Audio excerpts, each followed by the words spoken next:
Hello दोस्तों, क्या हाल चाल। मैं विपुल राम शर्मा एक बार फिर आप लोगों का स्वागत करता हूं आपके अपने प्यारे से परिवार ऑफिशियल वीआईपी क्लासेस में। दोस्तों, जैसे कि हमारा यहां पर चल रहा है न्यूक्ली, हमने कंप्लीट कर दिया था लास्ट टाइम थ्योरी का, और आज की क्लास में मैं आपको बताने वाला हूं मैं न्यूक्ली से रिलेटेड कैसे कैसे न्यूमेरिकल्स हमारे सिलेबस में आएंगे। कुछ क्वेश्चंस प्रैक्टिस के लेके आया हूं आप लोगों के लिए। बाकी बहुत जल्दी जितने चैप्टर ये कंप्लीट हो जाएंगे, चैप्टर्स के कंप्लीट होने के बाद मैं आप लोगों के लिए लेकर आ रहा हूं एक बेहतरीन सी सीरीज, और 1 जनवरी 2023 से उसका हम आगाज करेंगे। एक बहुत बड़ा सरप्राइज है 12th के और 10th के सभी बच्चों के लिए। वो सरप्राइज आपको तभी मिलेगा, थोड़ा सा वेट रखिए, ठीक है। चलिए, तो जब तक हम चैप्टर्स को कंप्लीट कर लेते हैं अपने। देखिए जरा, तो आज की बात करते हैं न्यूक्ली में। इसके मैंने फॉर्मुलेज वगैरह आपको बता दिए थे, ठीक है। फॉर्मुलेज आप जो न्यूमेरिकल्स की आपकी कॉपी है उसके फ्रंट पेज पर, जैसे कोई नया चैप्टर आप स्टार्ट करेंगे तो पहले पेज पर आप सारे के सारे फॉर्मूले नोट डाउन कर लिया करें पहले से ही, ठीक है। एक वीडियोस में और वाले चैप्टर में मैंने आपको बता दिया था ऑटम वाले में कि किस तरीके के आपको शॉर्ट नोट वो फॉर्मूले के आपको बनाने हैं, ठीक है। चलिए बात करते हैं आगे। देखेंगे ना, न्यूमेरिकल्स की अगर हम बात करें, इसमें सिंपल फॉर्मूले मैंने आपको बता दिया, इक्वल टू mc स्क्वायर। बाकी मास डिफिट मैंने आपको निकालना बता दिया था, डेल्टा m कैसे निकालेंगे, ठीक है। तो total mass of proton plus total mass of neutrons minus के एक्चुअल मास ऑफ न्यूक्ली, दोनों को माइनस करेंगे, डेल्टा m निकल करके आ जाएगा। उसके बाद बाइंडिंग एनर्जी कैसे बनाते हैं ये भी मैंने आपको बता दिया था कि ऊपर से आप डेल्टा m निकालेंगे, उस डेल्टा m में मल्टीप्लाई कर देंगे आप इसकी 931 से, वो आपका क्या बन जाएगा, binding energy equal to delta mc square बन जाएगा। उसके बाद थर्ड पॉइंट पूछा जाता है बाइंडिंग एनर्जी पर न्यूक्लियंस, है ना।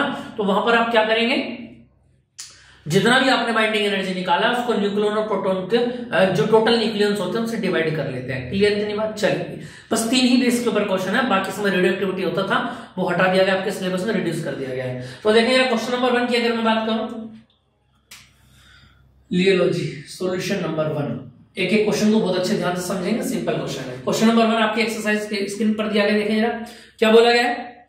एक्सप्रेस 16 mg मास, ठीक है। तो m की वैल्यू जो दी गई है वो कितनी दी गई है, 16 mg, है ना। हाँ ठीक है। मास इंटू इक्विवेलेंट एनर्जी, इसमें आपको बताना है कि कितनी एनर्जी बनाएगा। इतनी बात समझ में आ रही है कि नहीं आ रही है, क्लियर है। इससे ज्यादा तो कुछ नहीं पूछा गया इसमें, ठीक है। ये सीबीएसई के सैंपल पेपर में भी दिया गया था काफी पहले, ठीक है ना। तो कहने का मतलब ये, इसको जब m को यहां से हटाएंगे तो कितना आ जाएगा, 16 इंटू 10 की पावर माइनस के 6 किलोग्राम में कन्वर्ट हो जाएगा। और हमको एक बात पता होती है कि c इक्वल टू क्या होता है, 3 इंटू 10 की पावर 8 मीटर पर सेकंड होता है। अगर हम अपने फॉर्मूले की बात करें तो e इक्वल टू कितना होता है बच्चा लोग, mc स्क्वायर, है ना। और यहां से अगर मैं बोलूं e इक्वल टू m की वैल्यू बोलो ऊपर से कितनी है, 16 into 10 to the power minus के 6। और जब c का आप स्क्वायर करेंगे तो कितना बन जाएगा, इस पूरे का जब स्क्वायर करके यहां पर लिखेंगे 3 का स्क्वायर 9 और 10 की पावर 8 का स्क्वायर कितना हो जाएगा, 16। और 16 9 का 144 इंटू 10 टू दी पावर कितना हो जाएगा, प्लस माइनस, प्लस का माइनस माइनस हो जाएगा तो 16 में से 6 जाएगा तो कितना बच जाएगा, 10 बच जाएगा। क्लियर, आगे बात समझ में नहीं आ रही, यही आपका आंसर है, ठीक है। इतनी बात क्लियर आपको समझ में आ रही है। चलो, ये जूल में आया आपका आंसर, ठीक है। यहां से जो आंसर आएगा वो जूल में आएगा, इतनी बात क्लियर है। और अगर इसी आंसर को आपको इलेक्ट्रोवोल्ट में फाइंड करना हो तब आप लोग क्या करेंगे, इसको ही अगर आपको इलेक्ट्रोवोल्ट में फाइंड करना हो तो आप क्या लिखेंगे, 144 इंटू 10 टू दी पावर 10, इसको आप लोग डिवाइड कर देंगे 1.6 into 10 to the power minus के 19, ये बन जाएगा आपका इलेक्ट्रोवोल्ट। क्लियर, बात समझ में आ रही है नहीं आ रही है। देखो जरा, अगर मैं इसको सोल्व करता हूं तो कितना आ जाएगा, देखो पॉइंट हटाएंगे यहां से तो ऊपर कितना आएगा, 10 आ जाएगा। सबसे पहले तो न्यूमेरिकल्स में जो प्रॉब्लम आती है कि हमको न्यूमेरिकल्स नहीं हो पाते हैं। देखो न्यूमेरिकल्स में 2 तरीके की प्रॉब्लम्स आती हैं बच्चों को। पहले आप अपनी प्रॉब्लम्स को समझो क्या है ना। देखो एक प्रॉब्लम तो याद है कि हमको क्वेश्चन पढ़ने के बाद भी ये नहीं पता लगता है किस चैप्टर में से आया है, ठीक है। और दूसरी प्रॉब्लम ये होती है कि हम ये तो कर लेते हैं, इतना भी हमसे हो जाता है और ई हमसे नहीं हो पाता है ना। समझ रहे कि नहीं समझ रहे बात को, यानी ये कैलकुलेशन हमसे नहीं हो पाती। देखो ये कैलकुलेशन जो है बच्चे, ये 5वीं क्लास में समझाया जाता है। समझ में आगे बात या नहीं। अब ऐसा नहीं यहां पर आप नहीं समझ सकते, ऐसा कुछ नहीं है। विद्यार्थी जीवन में जब आपका मन करे आप कुछ भी सीख सकते हैं। अगर आप SNRV भूल गए तो उसको आप सीख सकते हैं आज, अगर आप विद्यार्थी हैं तो। और अगर अपने आपको टीचर कहते हैं तो फिर आप सीख नहीं सकते, है ना। हम भी तो विद्यार्थी हैं, हम भी तो पढ़ते हैं, जब भी तो आप लोगों को पढ़ा पा रहे हैं, ठीक है। चले, तो देखिए जरा पॉइंट हटा दो, ऊपर 10 आ गया। इसको इलेक्ट्रो वोल्ट को इधर लिख दो थोड़ा सा, तो यहां से क्या बन जाएगा देखना जरा, E इक्वल टू, नाउ ये कैंसिल हो गया, कितना बार कट जाएगा ये बताना जरा, 9, और यहां से आ जाएगा 10 टू दी पावर, देखो ऊपर कितना होगा 10 और 1 कितना हो गया, ऊपर 11 हो गया, और 19 जब ऊपर जाएगा तो कितना बन जाएगा, प्लस के 19 बन जाएगा, और इक्वल टू कितना आ जाएगा 9 इंटू 10 की पावर, देखो यार 19 में जब ये जाएगा तो कितना बनेगा, तो कितना बन जाएगा 9 इंटू 10 की पावर 30 इलेक्ट्रोवोल्ट, ये इसका आंसर हो जाएगा। क्लियर आ रही है कि नहीं आ रही बात समझ में? जब मैं क्वेश्चन किया करूं तो आप भी मेरे साथ साथ क्वेश्चन को किया करें, तब यहां पर न्यूमेरिकल में देखने की जरूरत नहीं है, आप अभी अपना आंसर निकाला करें, ठीक है। चलो ये तो सिंपल से क्वेश्चन से शुरुआत की, चलें जरा अब आगे भी देखते हैं जरा, कहां गया टेस्टर अपन लोगों का। चलो बहुत ज्यादा सिंपल है ना, समझने की बात है बस। देखें यार क्वेश्चन नंबर 2 पर आ जाते हैं। इसी तरीके के क्वेश्चंस मैं शीट भी अलग से आपको दे दूंगा करने के लिए, जिसमें आप अपनी प्रैक्टिस लगा सकते हैं, ठीक है। देखें यार अगर मैं बात करता हूं यहां पर क्वेश्चन नंबर 2 की, देखो जी आपकी स्क्रीन पर आ रहा है क्वेश्चन नंबर 2, और क्वेश्चन नंबर 2 में क्या बताया गया, देखो इसमें सीधा सीधा बोला गया how many electrons volt make up 1 joule. समझ में आ रही है कि नहीं आ रही है बात समझ में? यानी आपसे पूछा गया है क्या कि 1 जूल, डब्ल्यू आप इसको कह सकते हैं, आपसे पूछा गया कि 1 जूल बताइए कितने इलेक्ट्रोवोल्ट प्रोड्यूस करेगा। भाई यही तो मतलब है इसका, 1 जूल जो है वो कितने इलेक्ट्रोवोल्ट बनाएगा, यही तो पूछा गया, इसका मतलब तो यही है ना, हाँ इसका मतलब यही है, ठीक है। तो देखिए अगर मैं बात करूं, हम क्या जानते हैं, देखो we know that now 1 electronvolt equal to 1.6 into 10 to the power minus के 19 जूल, ये हमने बचपन से पढ़ते हुए आ रहे हैं, समझ में आ गई बात या नहीं? और पहले से डुअल नेचर से पढ़ते आ रहे हैं। हमको क्या चाहिए, जूल चाहिए इधर और इलेक्ट्रोवोल्ट चाहिए इधर, तो एक काम कर लेते हैं, इसको उठा के इधर ले आते हैं, यहां पर 1 जूल आ जाएगा, आ रहा है कि नहीं आ रहा है समझ में? इस पूरे को उसके नीचे ले जाओ, तो यानी 1 इलेक्ट्रोवोल्ट अपॉन में क्या आ जाएगा बोलो, ये सारा जब नीचे आ जाएगा 1.6 into 10 to the power minus के 19, और ये इलेक्ट्रोवोल्ट ऐसा का ऐसा ही यहां पर आ जाएगा नीचे। इतनी बात समझ में आ रही है कि नहीं आ रही है? क्लियर आ रही है बात समझ में? तो देखें जरा 1 जूल इक्वल टू, अगर मैं यहां पर बात करता हूं तो कितना बनेगा, देखो जरा 19 को ऊपर लेके पॉइंट हटाया तो ऊपर 10 आ गया, इसको डिवाइड कर लेना, 2 5 जा 10 और 2 8 जा क्या बन जाएगा 16 आ जाएगा, यानी आ गया 5/8, और 10 की पावर जब ऊपर जाएगी तो कितना बन गया 19 प्लस का बन गया, 1 0 उधर भेज दो तो यहाँ 18 बन गया, इलेक्ट्रोवोल्ट बन गया। आ रही है कि नहीं आ रही बात? इसको फिर डिवाइड कर दो, कितनी बार कैंसिल हो जाएगा बताना जरा, यहां से डिवाइड करो कितनी बार कटेगा ये, इसको पूरे को डिवाइड कर दो, कितना बनेगा 8 6 जा 48 और 2 बचेगा, यानी कि 6.2 into 10 to the power 18 electronvolt, इसके समथिंग आपका आंसर आएगा, बताना जरा इतना आएगा कि नहीं आएगा। ये सिंपल क्वेश्चन है। इलेक्ट्रोवोल्ट में हम जानते थे कितने जूल होते हैं, लेकिन हमसे पूछा गया 1 जूल में बताइए कितने इलेक्ट्रोवोल्ट हैं, तो आप इसको सीधा कर सकते हैं। क्लियर आ गई बात समझ में? चलो जी नेक्स्ट क्वेश्चन पर चलते हैं, इजी है। इजी तभी होंगे जब आप इनको कर लेंगे, बिना करे कोई इजी बोलेगा तो फिर दिक्कत वाली बात है आप लोगों के लिए, है ना। चलिए आंसर नंबर 3 आपकी स्क्रीन पर दिखाई दे रहा है, देखें जरा नंबर 3 क्या बोला गया, तो नंबर 3 क्वेश्चन में देखना जरा पूछा गया, थोड़ा सा आपको मिसप्रिंट सा लग रहा होगा, लेकिन फिर भी मैं आपको थोड़ा सा बोल के मैं आपको बता देता हूं, कई बार मिसप्रिंट हो जाता है क्वेश्चन। पूछा गया है कि calculate the radius of germanium 70, ये 70 लिखा गया है। क्लियर आ गई बात समझ में? और हमको पता है जो यहां पर लिखा रहता है वो क्या होता है, इसका मतलब ये किसकी वैल्यू होती है, Z की, और इसको आप क्या बोलते हैं एटॉमिक मास, यही तो होता है। चलो आगे पूछा क्या गया है, पूछा गया है कैलकुलेट द रेडियस, आपको इसकी रेडियस बतानी है, यानी इसकी आपको रेडियस बतानी है, r बराबर क्या होगा, ठीक है। और गिवन में क्या दिया गया है, R0 जो दी गई है वो कितना दिया गया, गिवन देखो आंसर में इसने दे रखा है उन्होंने, ये दे रखा है 1.1 फर्मी मीटर। क्लियर बात समझ में आ गई? ए की वैल्यू दे रखी है, R0 की वैल्यू उन्होंने दे रखी है, और पूछा क्या गया आपसे, देखना जरा स्क्रीन पर लिखा हुआ कैलकुलेट द रेडियस, रेडियस आपसे पूछिए कि इसकी रेडियस बताइए कितनी होगी। समझ में आ रही है बात? तो देखना जरा अपन लोगों का फॉर्मूला क्या होता है, R equal to R0 A की पावर 1/3, ये मैंने आपको बताया था या नहीं बताया था, यही बताया था ना मैंने आपको। तो R इक्वल टू कितना हो जाएगा बोलो 1.1, है ना, यही तो बोला गया। हाँ ठीक है। फर्मी में इसको आप चेंज नहीं करेंगे फर्मी को, क्योंकि उस फर्मी मीटर में ही आपका आंसर आ जाएगा रेडियस का। तो देखो जरा ए की वैल्यू कितनी है, 70 की पावर कितना हो जाएगा बोलो 1/3, और 70 की पावर 1/3 अगर मैं बोलूं तो ये 1/3 यहां से आ जाएगा, और R इक्वल टू ये कितना है 1.1। यानी इसका मतलब क्या होगा, अगर मैं बोलूं यहां से भाई 70 को किसी की पावर अगर मैं 3 बोलना चाहूं तो बोल सकता हूं कि नहीं बोल सकता हूं, बताना जरा। नहीं बोल सकते हैं। तो एक काम कर लेते हैं 370, इसका तो भाई लोग आपको रूट निकालना पड़ेगा, यही तो पूछा गया है, रूट सॉरी क्यूब निकालना पड़ेगा। और क्यूब अगर आप इसका निकालेंगे तो कितना बनेगा देखना जरा।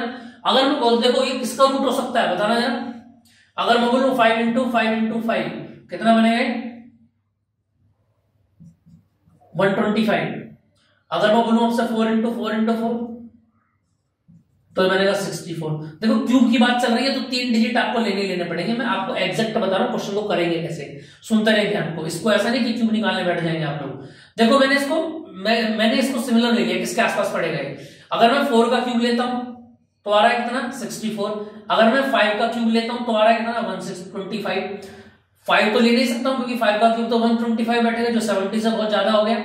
लेकिन 4 का क्यूब बैठता है 64, ये कम हो गया, लेकिन इसके आसपास ही है। देखो 4 के क्यूब 64 के आसपास ही तो है, इसके आसपास थोड़ी है। तो एक काम कर लेते हैं, इसको मैं बोल देता हूं 4.12, आप इसको बोल सकते हैं। क्लियर बात समझ में आ रही है कि नहीं आ रही? इतनी बात समझ में आ गई, यहां से बात क्लियर है। और इसकी आप मल्टीप्लाई कर देंगे, यहां से कितना आ जाएगा R आपका आ जाएगा, और इसकी मल्टीप्लाई अगर आप करेंगे तो कितना बन जाएगा देखना जरा, जल्दी से कर दो, इतनी टाइम लगने वाला भी नहीं है। ठीक है, 2 4 और 1 3 4 और 1 5 और 4, ये आ गया 5 4 5 3 2, और टन टन टन टन टन 3, ये 1 यहाँ पर है ना 1 2 3 बस का जब ला दिया fermi metre. Is that clear और नो? बताना मेरे डोरेमोन, समझ में आ रहा है कि नहीं आ रहा है? क्लियर आ गया, ये समझ में निकालना है। अब कुछ बच्चे क्या करेंगे, कुछ बच्चे इसको निकालने बैठ जाएंगे और 1 घंटा इसमें बिता देंगे आप। अरे भाई जो चीज नहीं आती उसको तरीका समझे आप क्वेश्चन को करने का तरीका समझे कि क्वेश्चन को करना कैसे है। समझ में आ गई बात या नहीं? चलो बड़े अच्छे तरीके से आपको क्वेश्चंस कर पाएंगे। चलिए आगे की बात करते हैं, नेक्स्ट क्वेश्चन देखते हैं जल्दी से। अच्छा एक बात मैं आपको और बता देता हूं, कुछ बच्चे क्या करते हैं इतनी कॉपी आगे से भरते हैं और इतनी कॉपी पीछे से भी भर देते हैं न्यूमेरिकल के चक्कर में। एक तो कभी भी रफ कॉपी आपकी नाम की कोई कॉपी आपकी जिंदगी में नहीं होनी चाहिए। मैं फिर आपको बता रहा हूं, रफ कॉपी आपकी जिंदगी को तबाह कर देगी। आप समझ रहे मेरी बात को? रफ कॉपी आपकी जिंदगी को वाकई में तबाह कर देगी। मैं बता देता हूं आपको, कुछ आपके सामने कुछ बच्चों के सामने ये प्रॉब्लम्स भी आती है कि आप प्रैक्टिस क्या कर लेना, आपको फेयर कॉपी पे दिखने की प्रैक्टिस नहीं होती है ना। तो आप लोग क्या करते हैं, एग्जाम खोल के अंदर भी मैंने कई बार नोट किया है, 1-2 बार मेरी ड्यूटी वगैरह लगी है तो मैंने वहां पर भी नोट किया है कि कुछ बच्चे जब न्यूमेरिकल्स करते हैं तो वे क्या करते हैं, वो सब कॉपी का सबसे लास्ट वाला जो रफ वाला आपको दिया जाता है पहले उस पर पूरे क्वेश्चन को सोल्व करते हैं, और उनको लग गया कि हाँ आंसर आ गया, हाँ मजेदार आ गया, तो फिर उस क्वेश्चन को फिर दोबारा कॉपी करते हैं फ्रंट पर। एग्जाम हॉल की बात करा रहा हूं जहां पर 1-1 मिनट की वैल्यू होती है। क्यों? क्योंकि उनको पूरे साल किसी ने टोका नहीं है इस चीज के लिए। समझ में आ रही है? आप कभी ऑफलाइन बैच के बच्चों से मिलेंगे मेरे यहाँ जो पढ़ते हैं, उन सभी को स्ट्रिक्ट ऑर्डर है कि रफ कॉपी रखनी ही नहीं है बैग में, सिर्फ फेयर कॉपी पर लिखना है। अरे ज्यादा से ज्यादा क्या होगा, कटिंग तो लग जाएगा। तुम्हारे शादी ब्याह का लगन तो है नहीं कि बिल्कुल भी कट्टा पट्टी नहीं होनी चाहिए। समझ में आ गई बात या नहीं आ गई? तो उसको बहुत कटिंग होनी बहुत जरूरी है कॉपी के अंदर। मेरे कहने का मतलब ये है, अगर आप कुछ क्वेश्चंस कर रहे हैं, कुछ में कर रहे हैं और एक कट हो गया, गलत हो गया, तो आप उसको बॉर्डर बना देना। बॉर्डर संदेश से आते हैं, है? हाँ समझ में आ रही बात? उसको बाउंड्री कर दें और बाउंड्री पर लिख दें टिन टिन टिन टिन। यहां खतरा है। जब यकीन मानना, जब आज से 6 महीने बाद आप इस कॉपी को दोबारा देखेंगे तो आपको अपनी गलतियां लिखी हुई दिखाई देंगी स्वर्ण अक्षरों से। समझ में आ रहा है? जब एग्जाम टाइम में वो आती है ना, एक रात एग्जाम से 1 रात पहले जो रात आती है, वहां पर क्या होता है, बहुत मिनट में जैसे रोबोट पढ़ते, रोबोट मूवी देखी है तुमने रजनीकांत वाली, उसमें रोबोट कैसे देखता है, वो कैसे देखता है ना, ऐसे ही तुम लोगों को देखनी होती है 1 रात पहले। तो वहां पर क्या होता है, ये जो क्लू पॉइंट मैं आपको बता रहा हूँ ना, ये बहुत काम आएंगे आप लोगों की, है ना। तो अगर वो कुछ चीज गलत हो जाए तो उसको फेंकना नहीं है, उसको तरीके से पढ़ना है। चलो भाई लोग अगले क्वेश्चन पर आ जाते हैं। क्वेश्चन नंबर आ जाता है 3 क्वेश्चन आपके हो गए। अब आ जाते हैं नेक्स्ट क्वेश्चन नंबर 4 पर आ जाते हैं। देखें जरा, एक एक क्वेश्चन को बहुत ध्यान से समझेंगे आप। सिंपल क्वेश्चन दिए गए हैं। क्वेश्चन नंबर फोर्थ में क्या बताया गया, देखो जी क्या बोला गया। हाँ 4 ही है ना, हाँ ठीक है 4 क्वेश्चन। क्या बोला गया, express 1 electron in kilowatt hour, यानी 1 इलेक्ट्रोवोल्ट। समझ में आ गई बात या नहीं? क्या दिया गया है, एनर्जी दी गई है, सॉरी 1 इलेक्ट्रोवोल्ट दिया गया और हमको पता है किसके इक्वल होता है 1.6 इंटू 10 की पावर माइनस के 19 जूल। और उन्होंने बोला है क्या, किस एनर्जी को फाइंड कीजिए आप, किसमें, किलोवाट आवर में फाइंड कीजिए। क्लियर आगे या नहीं आगे बात समझ में? देखो एक बात सुनना ध्यान से, इसको आपको निकालना है किलोवाट आवर में फाइंड करना है इसी को यार। क्लियर बात समझ में आ रही है कि नहीं आ रही? आगे बात समझ में देखो जरा। अब यहां से एक बात समझ के ध्यान रखना आप, क्या कि 1 किलोवाट आवर किसके इक्वल होता है, 3.6 इंटू 10 की पावर 6 जूल के इक्वल होता है। ये बात याद रहे कि नहीं रहेगी, इसको याद रख लेना। 1 किलोवाट किसके इक्वल होता है, इतने के इक्वल होता है ना। लेकिन आपके पास है कितने किलोवाट में चेंज कर रहे हैं ना इसको, इलेक्ट्रोवोल्ट को। हाँ तो ठीक है, देखो जरा 1 इलेक्ट्रोवोल्ट कितना है 1.6 इंटू 10 की पावर माइनस के 19 जूल। और आपके पास जूल है, आपको जूल को अगर किलोवाट में कन्वर्ट करना हो तो इससे डिवाइड करना पड़ेगा नहीं पड़ेगा, बताना जरा। इसको आप डिवाइड कर दो 1.6 इंटू 10 की पावर माइनस के 19 को डिवाइड कर देंगे किससे, 3.6 इंटू 10 की पावर 6। ये किसमें बदल जाएगा, किलोवाट आवर में बदल जाएगा। और यहाँ इलेक्ट्रोवोल्ट पहले से लिखा हुआ है, पॉइंट से पॉइंट हटा देंगे, कितनी बार कटेगा देखना जरा।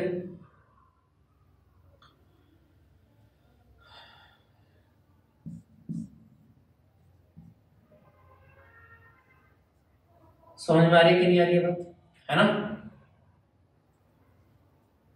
ठीक है भाई, 4/9 आ गया। और 10 की पावर देखो जब 6 ऊपर जाएगा तो कितना बनेगा भाई, माइनस का बन जाएगा। और 19 और 6 कितना बन जाएगा बताना जरा, 25 बन जाएगा माइनस के, है। इसको डिवाइड कर देना, कितना बन जाएगा बताना जरा, यहां से कितना बनेगा ये 0 पॉइंट कितना आ जाएगा,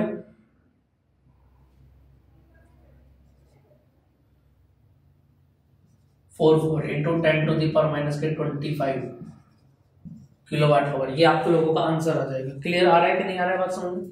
समझ में आ गई बात, इतनी बात क्लियर है। इसको और थोड़ी से डीप कर सकते हैं, इस पॉइंट को उधर ले आए, 4.4 इंटू 10 की power 26 kilowatt hour. Fix answer आपका ये हो जाएगा। क्लियर आगे नहीं आगे बात समझ में? 100 क्वेश्चन समझ में आ रहे हैं ना आप लोगों को, किस तरीके के क्वेश्चंस मिलेंगे। चलिए बात करते हैं आगे, नेक्स्ट क्वेश्चन नंबर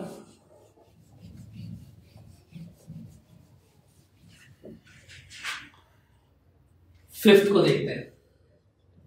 5th को भी देखेंगे और 6th को भी देखेंगे, दोनों क्वेश्चंस को मैं यहीं पर करूंगा आपको। देखिएगा 5th में क्या बोला गया, नेक्स्ट क्वेश्चन में find the effective mass of photon. ठीक है, find the effective mass of photon है, आपको निकालना है। चलो जी, ये पूछा गया है और बोला क्या गया है, photon if frequency of radiation is, अगर फ्रीक्वेंसी इतनी हो यानी nu equal to 6 into 10 to the power 14 hertz, अगर फ्रीक्वेंसी इतनी हो तब आपको बताना है कि एम की वैल्यू कितनी होगी। क्लियर आगे बात समझ में नहीं? ठीक है, अच्छा क्वेश्चन गड़बड़, 1 मिनट रुक जाओ, गड़बड़ी होगी थोड़ी सी, क्वेश्चन थोड़ा सा मिसमैच हो गया, इसको ठीक कर लेंगे। ये मैंने गलत स्टडी कर दिया। क्वेश्चन नंबर 5 देखना जरा, ये मिक्स हो गया दो क्वेश्चन आपस में। ठीक है, देखो क्या बोला गया, find the effective mass of a photon.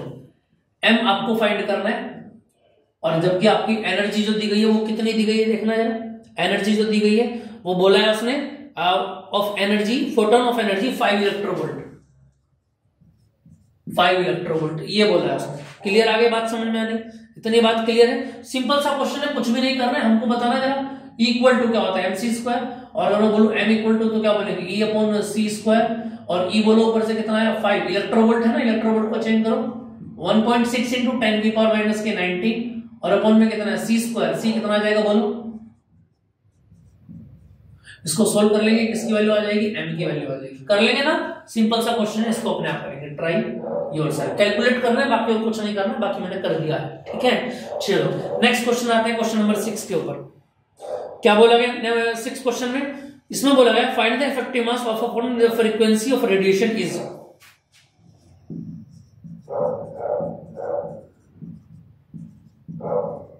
इसमें भी आपसे मास पूछा गया, ठीक है, इसमें भी मास पूछा, सीधा सा करना, बोलो m इक्वल टू क्या लगेगा फॉर्मूला, बोलो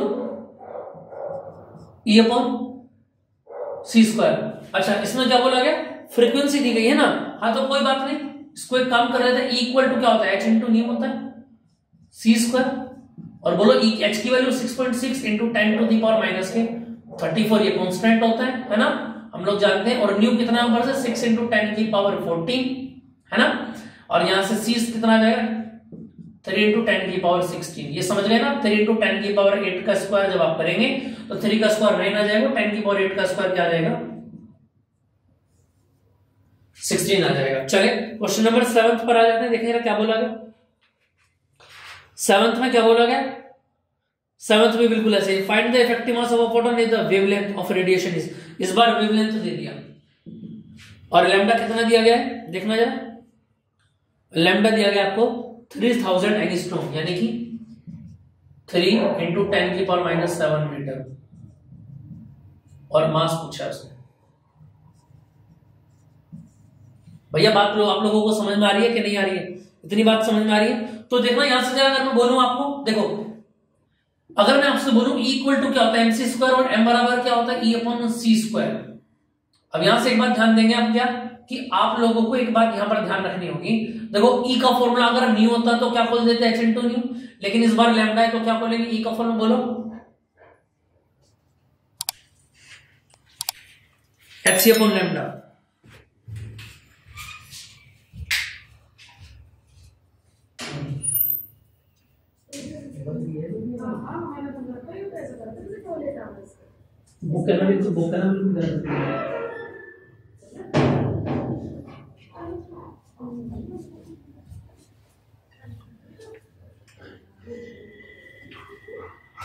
चले भाई इतनी बात क्लियर है। देखो जरा यहां से अगर मैं बोलूं आपसे एच सी अपॉन लैम्डा हो गया, और सी स्क्वायर ऐसा कैसे रहेगा, सी से सी कैंसिल हो जाएगा, तो बचा क्या एच अपॉन सी इंटू लैम्डा। एच की वैल्यू आप लोग जानते हैं, सी का आप जानते हैं, और लैम्डा को आप जानते हैं, यहां से वैल्यू को रखेंगे और क्वेश्चन को सोल्व करेंगे अपने आप। मुझे लगता है इस तरीके की दिक्कत आपको कोई कैलकुलेशन में कोई दिक्कत नहीं होनी चाहिए।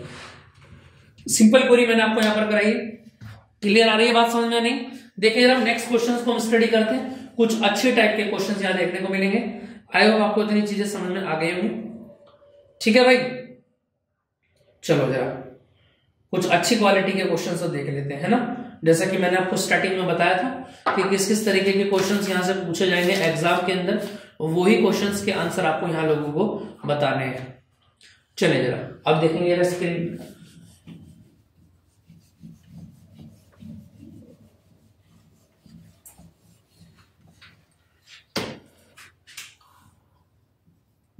देखिए जरा 8th नंबर का क्वेश्चन क्या बोला गया, ध्यान रखेंगे सामने आप, calculate the binding energy of an alpha particle in MeV, है ना। हमको पता है अल्फा पार्टिकल क्या होता है, अगर मैं बोलूं आपसे भाई अल्फा पार्टिकल का मीनिंग क्या होता है 2He4। अगर मैं यहां से बोलूंगा क्या प्रोटॉन, नंबर ऑफ प्रोटॉन कितने बनेंगे, बोलो जो आगे लिखा हुआ है 2। अगर मैं बोलूंगा आपसे नंबर ऑफ न्यूट्रॉन तो कितना आ जाएंगे, 4 में से 2 माइनस करेंगे तो 2 आ जाएंगे। क्लियर आगे नहीं बात समझना।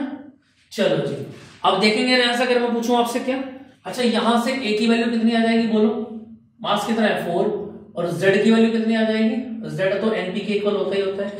ये चीजें मैंने यहां पर ऑटम में निकाल लिया। अब पूछा गया क्या है, बाइंडिंग एनर्जी आपसे पूछी गई है, ये बाइंडिंग एनर्जी आपको निकालनी है अल्फा पार्टिकल के लिए। अच्छा दिया क्या गया, देखो एमपी की वैल्यू दे रखी है, और एमपी की वैल्यू कितनी है 1.007825 AMU, है ना। देखो ये एक प्रोटॉन का मास है, ये एक प्रोटॉन का मास है, लेकिन आपके पास प्रोटॉन कितने हैं 2। चलो उसके बाद न्यूट्रॉन का मास रहेगा 1.008665, तो ये एक न्यूट्रॉन का मास है, लेकिन आपके पास न्यूट्रॉन कितने बोलो 2, ठीक है। चलो यहां से ये AMU में दे रखा है, बाकी उसके बाद दे रखा है मास ऑफ हीलियम न्यूक्लियस, पूरे के पूरे हीलियम का मास दे रखा है इन्होंने 4.002800, ये AMU में दे रखा है। क्लियर आगे बात समझ में। और उसके बाद क्या दे रखा है इन्होंने, बताना जरा, एक AMU इतने MeV के इक्वल होता है। यानी कहने का मतलब क्या होगा, यहां से कहने का मतलब ये है कि मैं पहले इनकी वैल्यूज निकाल लेता हूं। देखना यार अगर मैं बोलूं आपसे सबसे पहले मास डिफीट आपको निकालना होता है, तो मास डिफीट का फॉर्मूला कितना होता है बताना जरा। अगर मैं देखो एक क्वेश्चन में अच्छे से आपको क्लियर करा रहा हूं, सारे ऐसे कैसे होने हैं। डेल्टा एम इक्वल टू बताना जरा कितना होता है, बोलो। Mass of neutron into number of neutron plus mass of proton into number of proton minus के total mass of the element. Now delta M equal to, देखना जरा ऐसा करना बोलूं आपसे, एम एक न्यूट्रॉन का मास कितना दे रखा है उन्होंने, देखना जरा न्यूट्रॉन का मास कितना दे रखा है, एएमयू में दे रखा है 1.00 है ना। इसको मैं बता देता हूं थोड़ा सा, 1.008665 एएमयू इनटू न्यूट्रॉन बोलो कितना है यहां से 2 प्लस, अब बोलो प्रोटॉन का मास कितना दे रखा है, एएमयू में दे रखा है ना 1.007825 इनटू बोलो प्रोटॉन कितने दे रखे हैं उन्होंने 2। क्लियर है बात, चलो जी, माइनस टोटल मास कितना दे रखा है हीलियम का 4.002800, ये भी एएमयू में, याद रखना ये सारी चीजें इसमें दे रखी है, सारी चीजें एएमयू में दे रखी है। इतनी बात आपको समझ में आ रही होगी, आई होगी, ठीक है। इसको थोड़ा सा ऐसे भी कर सकते हैं और थोड़ा सा अलग तरीके से भी कर सकते हैं, मैं बता देता हूं आपको कैसे कर सकते हैं। देखो इसकी मल्टीप्लाई इसमें करेंगे और इसकी मल्टीप्लाई इसमें करेंगे ना, जो भी ऐड होकर आएगा उसको इसमें से माइनस करना पड़ेगा आप लोगों को। तो मैं इसको एक काम कर देता हूं, क्या देखो उसको अलग तरीके से कर लेता हूं, पहले इसकी मल्टीप्लाई करके ऐड कर लेते हैं, देखना जरा कितना आएगा, 5 2 जा 10 और 6 2 जा,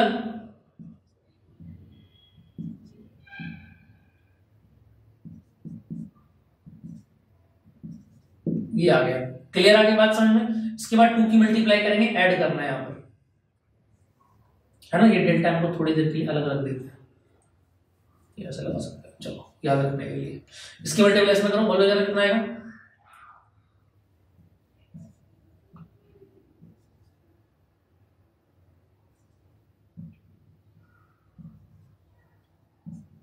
टू 0 0 और 2 1 जा 2, इनको ऐड करना है आपको, है ना। तो करो इनको ऐड जल्दी से जरा, कितना है 0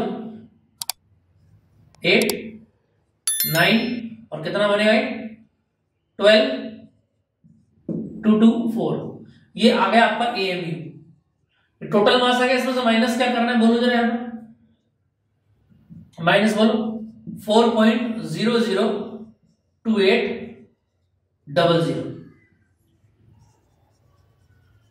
देखो जरा 0 0 0 आ गया, 8 का 8 आ गया और 9 में से 8 गया तो कितना बच गया 1 बच गया, और 2 में से 2 गया 0 आ गया, 3 का 3 आ गया, 0 का 0 आ गया, 4 में से 4 गया 0 आ गया। ये क्या आ गया आपका मास डिफीट आ गया, इसको लिख लेना आप मास, ये मास डिफीट आप लोगों ने निकाला है। क्लियर आ गई बात समझ में नहीं। और इस मास डिफीट को आपको क्या करना है, कन्वर्ट करना है एनर्जी में। तो देखना जरा, अगर मैं बोलूं आपसे क्या, यहां आ जाओ, now binding energy of alpha particle now is given by, देखो हमको पता है डेल्टा एम की मल्टीप्लाई किसमें कर देते हैं 931 में कर देते हैं, करते हैं या नहीं करते हैं बोलो। डेल्टा यहां से कितना है बोलो 0.030180 और इनटू मल्टीप्लाई किसमें होगी बोलो 931 में इसकी मल्टीप्लाई होगी।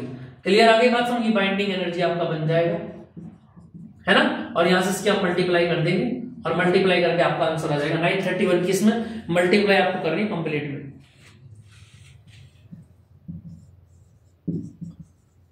अब तुम भी मत लिख देना ऐसे ही, हाँ, समझ में आया, क्योंकि टाइम थोड़ा सा कम है, मैं इसमें कैलकुलेशन लग जाऊंगा तो बाकी के क्वेश्चंस की जैसी तरह हो जाएगी, है ना। तो इनको जल्दी से कर ले जरा, इसलिए मैंने आपको क्वेश्चंस लिखा है, आप इसको पूरा सोल्व करेंगे। देखो जो आपके क्वेश्चंस की सीट, देखो मैं आपको बताता हूं क्वेश्चन करने कैसे होते हैं। देखो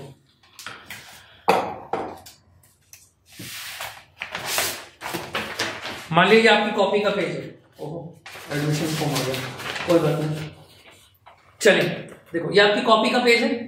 अब आपको जो क्वेश्चंस करने होते हैं, क्वेश्चंस को कैसे करते हैं भाई, सीधी सी बात, अगर मैं बोलूं आपसे क्या कि यहां पर आप अपना क्वेश्चन नंबर डालते हैं, फिर जो जो चीज आपको गिवन है वो डालते हैं। हिंदी नहीं लिखनी होती है, हिंदी की पीडीएफ वगैरह निकलवा लेना, या मैं अलग से शीट दे दूंगा उसका प्रिंट आउट निकलवा लेना। यहाँ पर गिवन लिखते हैं जो भी, फिर आपको डिटरमाइन जो करना है वो लिखते हैं, उसके नीचे इसको आप सोल्व करना स्टार्ट करते हैं फॉर्मूला वगैरह लगा के। तो यहां पर साइड में एक लाइन ड्रॉ कर लिया करें, दैट इज कॉल्ड कॉपचा। ठीक है।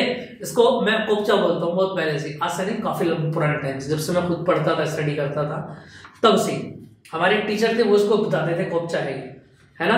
कोपचा का मतलब बिल्कुल एक कोना जिसमें उल्टे सीधे काम भी हो जाते हैं कोई बात नहीं, तुम इधर आ जाओ अपने काम पर ध्यान दो बस केवल। ये कोपचा मैंने साइड में लगा दिया, समझ में आ रहा है। इस कोपचे में आपको क्या करना है, आपको क्या करना है बता रहा हूं मैं आपको ज्यादा कुछ नहीं करना है। देखो यहाँ पर जितने भी कैलकुलेशन होंगी वो सारी की सारी कैलकुलेशन बच्चा लोग आप यहाँ करेंगे, मल्टीप्लाई होगा, डिवाइड होगा, एलसीएम पेलसीएम एचसीएम पेलसीएम जो भी आपको करना होगा उठापटक डिजिट के साथ वो यहाँ पर करेंगे।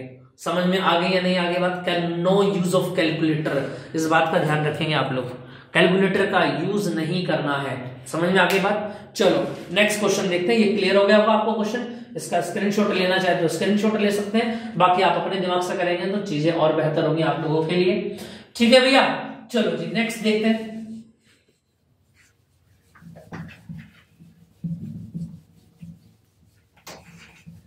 अब सारे क्वेश्चन लगभग लगभग ऐसे ही मिलेंगे आपको, है ना। यहां से क्वेश्चन आएगा तो ऐसा ही आएगा, कुछ और ज्यादा इसमें कुछ ज्यादा उठापटक नहीं होगी क्वेश्चन में। क्वेश्चन नंबर 9 स्क्रीन पर देखें जरा, पढ़ो जी क्वेश्चन को, जल्दी से रीड कर दो एक बार। और क्वेश्चन को जब आप रीड करेंगे तो आप पाएंगे कि क्वेश्चन बहुत सुंदर है समझ में आ रही कि नहीं आ रही बात समझ में। चलो क्वेश्चन तो बेटा हमेशा सुंदर ही होता है ना, हम लोगों का माइंड बिगड़ जाता है क्वेश्चन को देखकर। चलो देखें जरा, क्वेश्चन को रीड करें जल्दी से जरा। देखो रीड करना बहुत जरूरी है आप लोगों के लिए, क्वेश्चंस को याद रखना। जिसको क्वेश्चन रीड करने आगे उसकी दुनिया मुट्ठी में है। क्लियर हो गया कि नहीं हो गया। चलो देखते हैं जरा कहां चला गया क्वेश्चन। हाँ ये वाला है, देखो जरा क्या बोला गया। द मास ऑफ 3Li7, ये ऐसे लिखा हुआ है, इसको लिख लेंगे आप 3Li7, ठीक है। और इसमें बोला गया कि इसका जो मास है वो कितना दिया गया है, AMU less than the sum of masses 8 nucleons, ये अपने न्यूक्लियन से इतना कम है, यानी कि डेल्टा एम की वैल्यू है, याद रखना 0.42, यही है ना, 0.0 है, 0.042 AMU। समझ, उसने कहा इतना लेस देन, क्या बताया गया 0.042 AMU less than the sum of masses its nucleon, उसके खुद के न्यूक्लियंस से इतना कम है, यानी ये मास डिफेक्ट बन गया। और आपको क्या बताना है, बाइंडिंग एनर्जी पर न्यूक्लियंस बताना है, बाइंडिंग एनर्जी पर न्यूक्लियंस बताना है। देखो जरा बाइंडिंग एनर्जी पर न्यूक्लियंस क्या होता है,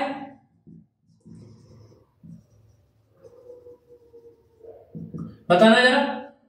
बाइंडिंग एनर्जी को डिवाइड कर देता है न्यूट्रॉनों और प्रोटॉनों के नंबर से, यही तो बात है। चलो इसको सबसे पहले तो बाइंडिंग एनर्जी बनाना पड़ेगा आपको, और बाइंडिंग एनर्जी कैसे बताते हैं, डेल्टा एम में किससे मल्टीप्लाई कर देते हैं, 931 से। बोलो यहां से क्या बनेगा, डेल्टा एम कितना है ऊपर से 0.042। जब जब डेल्टा एम आपका एएमयू में होगा, याद रखना, तब तक बाइंडिंग एनर्जी बनाने के लिए आपको 931 से मल्टीप्लाई करना पड़ेगा। क्लियर आगे बात, समझ में नहीं आ गई, ठीक है। और 931 से मल्टीप्लाई करते ही ये कन्वर्ट हो जाता है MeV में, समझ में आ गया। बाइंडिंग एनर्जी निकाल दे, बोलो कितना बना पड़े, 0.042 इंटू।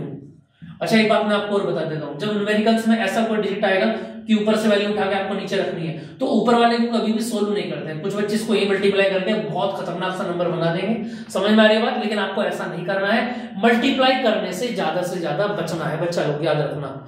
डिवाइड अगर आप करेंगे तो आपके लिए बेहतर होगा, क्योंकि डिवाइड करने से डिजिट जो है वो छोटा होगा, और मल्टीप्लाई करेंगे तो डिजिट कैसा होगा, बड़ा होगा। तो देखिए अगर मैं पूछूं आपसे, यहां से बोलो प्रोटॉन कितने बनेंगे, नंबर ऑफ प्रोटॉन 3, और नंबर ऑफ न्यूट्रॉन अगर मैं पूछूं तो 7 में से 3 का कितना बचा, 4। इधर आ जाओ, 3 + 4 कितना आ जाएगा, 7 आ जाएगा। और देखो 0.042 इंटू 9 31/7, इसको मल्टीप्लाई कर लेंगे, बोलो कितना बनेगा, 0.0 कितना आएगा, 7 6 और 9 31, इसका मल्टीप्लाई करो, उसमें कितना आएगा,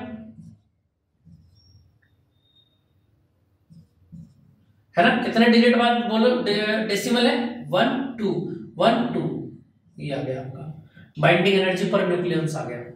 क्लियर है, यही आपको निकालना था। समझ में आ गई कि नहीं आ गई बात, समझ में ठीक है, इतनी बात क्लियर है। आई होप आपको चीजें समझ में आ रही होंगी। चलते हैं नेक्स्ट क्वेश्चन पर, क्वेश्चन नंबर 10। देखो जी, नेक्स्ट क्वेश्चन की अगर मैं बात करूं, सिंपल सा क्वेश्चन है। क्या बोला गया क्वेश्चन में? कैलकुलेट द बाइंडिंग एनर्जी पर न्यूक्लियस फॉर 6C12। ये रख, इसको मैं रख कर दूं ना।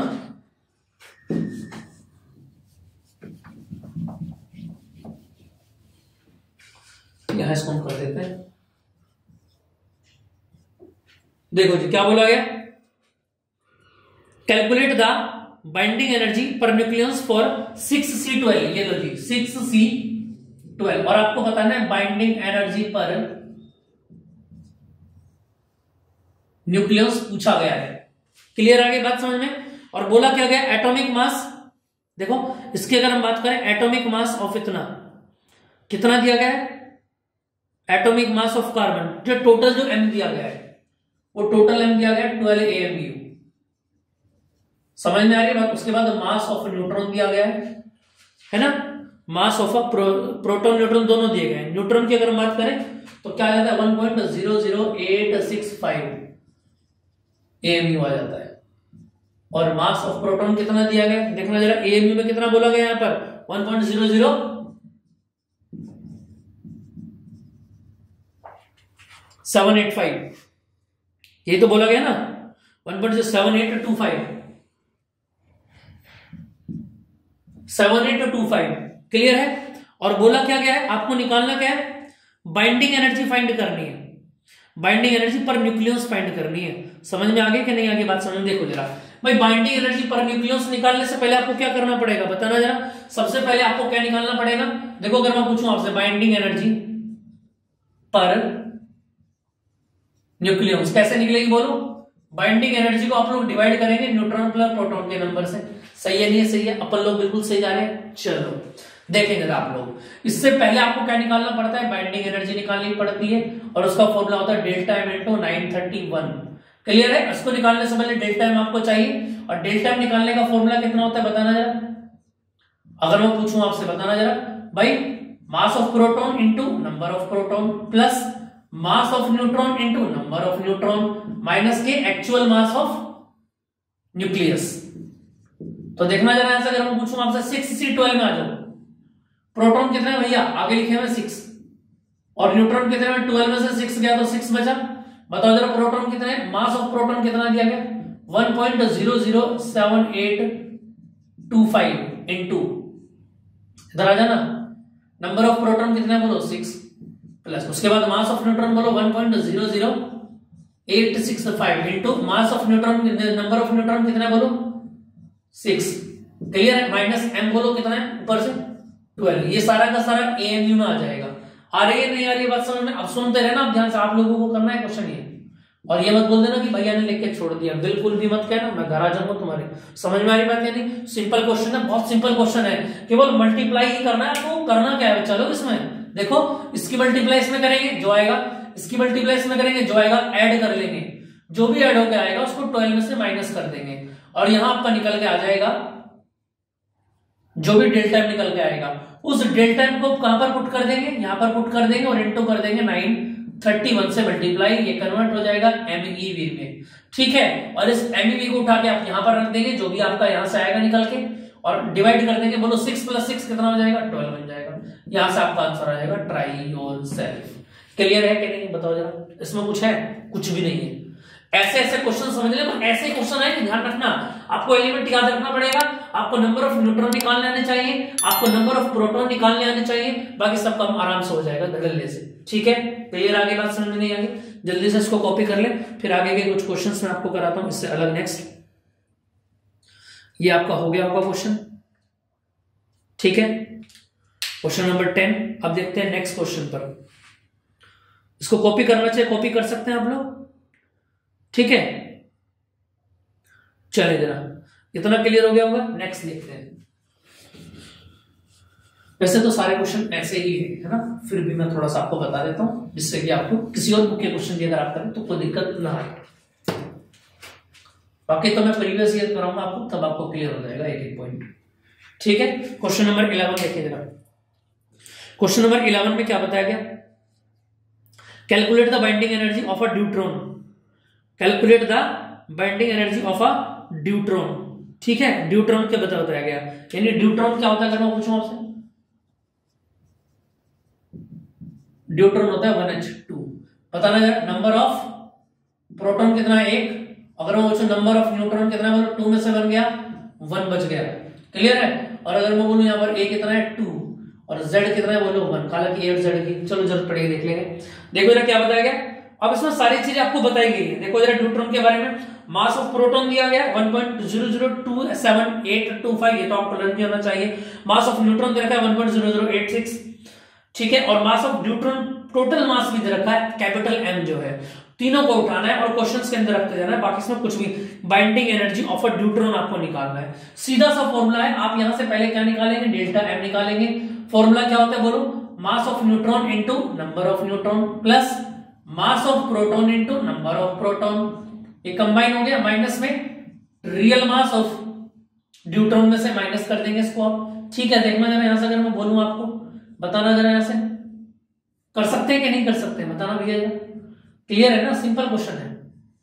बोलो जरा यहां से, अगर मैं बोलूं आपको क्या क्वेश्चन में क्या बोला गया, देखो मास ऑफ न्यूट्रॉन कितना बताया गया है 1.008665 इंटू, बोलो नंबर ऑफ न्यूट्रॉन कितना है ऊपर से बोलो 1, प्लस मास ऑफ प्रोटॉन कितना बोलो 1.00 कितना बोला गया 7825 इंटू नंबर ऑफ प्रोटॉन कितना है बोलो ऊपर से 1, ठीक है, माइनस। अब रियल मास बोल देते हैं जो इन्होंने बोला है इस क्वेश्चन में 2.014103, ये AMU है। क्लियर है बात, समझ में आ गई नहीं आ गई। यहां से आप क्या निकाल देंगे बोलो, डेल्टा M निकाल देंगे कि नहीं निकाल देंगे AMU में। और यहां से आपको बाइंडिंग एनर्जी निकालनी है, तो बताना जरा, डेल्टा M इंटू 931 और ये हो जाएगा मेगा इलेक्ट्रोवोल्ट में। क्लियर होगा कि नहीं होगा बताना जरा, ऊपर से वैल्यू आ जाएगी, मल्टीप्लाई कर देंगे 931 में, आपका आंसर हो जाएगा मेगा इलेक्ट्रोवोल्ट में, और यही आपका आंसर होगा। क्लियर बात समझ में आगे कि नहीं आगे, क्लियर है, यहां तक कोई दिक्कत किसी को। चलो नेक्स्ट क्वेश्चन देखते हैं।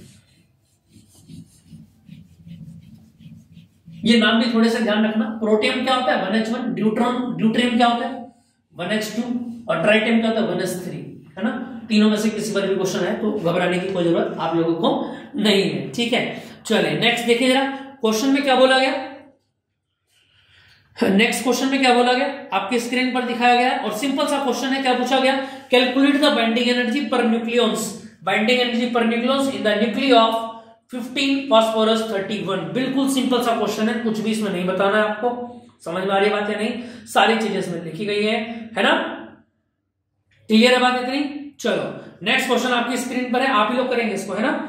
नेक्स्ट क्वेश्चन आपकी स्क्रीन पर दिया गया, कैलकुलेट द बाइंडिंग एनर्जी पर nucleus of 17Cl35 nucleus given that, आपको रियल मास दे रखा है m इक्वल टू 34.980000, ठीक है। उसके बाद मास ऑफ प्रोटॉन आपको दे रखा है, उसके बाद मास ऑफ न्यूट्रॉन आपको दे रखा है, और आपको बता रखा है 1 यूनिट किससे इक्वल है 931 मेगा इलेक्ट्रोवोल्ट के इक्वल है। क्लियर, आगे नहीं आगे बात समझ में। इसमें भी आपको क्या करना है बोलो, टोटल मास निकालेंगे, मास डिफीट निकालेंगे, और फिर जो भी आपका मास डिफीट आएगा उसमें किससे मल्टीप्लाई कर देंगे 931 से मल्टीप्लाई कर देंगे, और एंड में क्या निकाल देंगे आप, टोटल क्या निकाल देंगे, बाइंडिंग एनर्जी पर न्यूक्लियस निकाल देंगे, जो फॉर्मूला मैंने आप लोगों को बताया था, ठीक है। चले तो दोस्तों आज की क्लास में बस इतना ही रखेंगे, इसी तरीके के क्वेश्चंस आएंगे, इसमें कभी हार्ड क्वेश्चन नहीं आता है, इसको बहुत अच्छे से ध्यान रखेंगे। बाकी मिलते हैं नेक्स्ट क्लास में। जय हिंद, अपना ध्यान रखिए, अपने माता पिता की सेवा करते रहिए। जय हिंद।